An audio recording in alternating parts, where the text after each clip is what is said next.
这视频是教你怎么样安装 eGalaxy Touch， 就是触摸屏它声音会叫的程序哈。首先点一下这个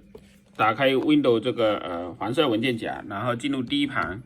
第一盘进入之后，这里有一个 X50V6， 这打开，然后这里你会看到一个 Touch Panel， 用手点住它，不要放开，然后就点解压到 Extract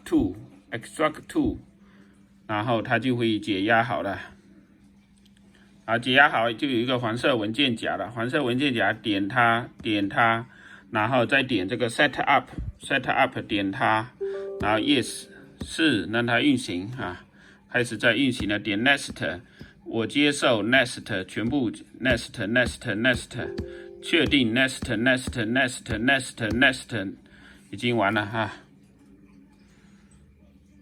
稍等啊，它正在转了哈。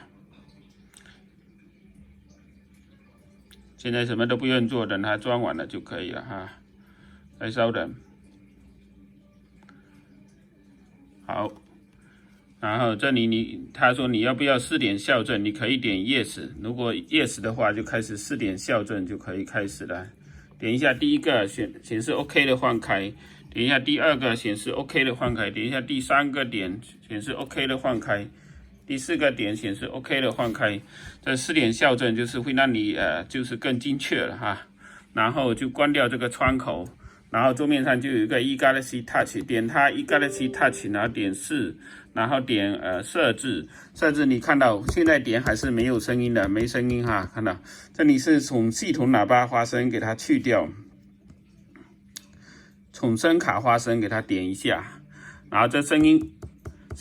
点一下应用。然后声音就来了，声音有点太长了，我们给它缩短一点，声音的音调让它变短，声音的频率也让它变低，这样不会太吵。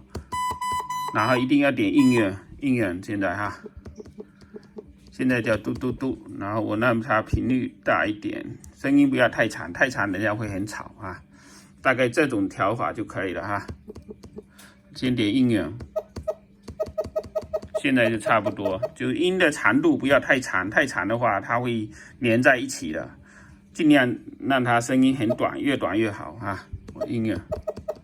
不要太长，太长会怎么样？太长让你听一下，你看会一直叫下去，所以你要给它弄得最小，声音长度最短就可以了哈。确定，搞定哈，谢谢你。